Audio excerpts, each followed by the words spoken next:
శాసనసభ ఎన్నికల తర్వాత తెలంగాణలో రాజకీయాలు వాడివేడిగా నెలకొన్నాయి. గులాబీ అధినేత కేసీఆర్ ఒకటనుకుంటే మరొకటి జరుగుతుండడం కేసీఆర్ సార్కి కంటి మీద కొనుకు ఉండటం లేదట. అయితే అసెంబ్లీ ఎన్నికల ఫలితాల తర్వాత కొద్ది రోజులుగా బీఆర్ఎస్ ఎమ్మెల్యేలు కాంగ్రెస్లో చేరేందుకు సిద్ధమవుతున్నారని ప్రచారం జోరుగా జరుగుతోంది.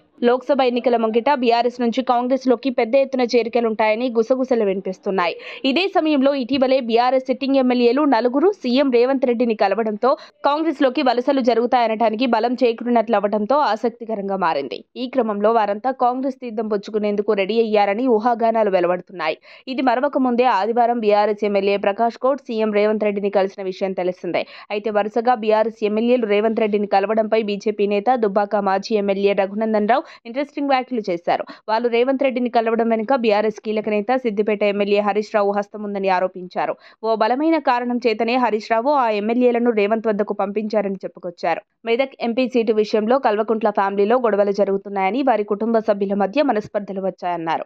మెదక్ ఎంపీ టికెట్ తనకే ఇవ్వాలని కేసీఆర్ కుమార్తె కవిత పట్టుబడుతోందని, కానీ అందుకు హరీష్ రావు అడ్డు చెబుతున్నారని అన్నారు. కవితకు మెదక్ ఎంపీ టికెట్ ఇవ్వడం హరీష్ రావుకు ఏమాత్రం ఇష్టం లేదని చెప్పుకొచ్చారు. అందుకోసమే ఆ ఎమ్మెల్యేలను హరీష్ రావు రేవంత్ వద్దకు పంపించారని రఘునందన్ రావు బాంబు పేల్చారు.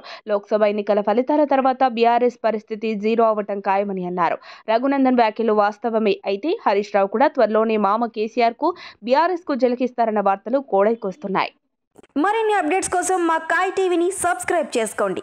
మా వీడియో కనుక మీకు నచ్చినట్లయితే లైక్ చేయండి, షేర్ చేయండి. మీ విలువైన అభిప్రాయాలను కామెంట్ బాక్స్లో తెలియజేయండి.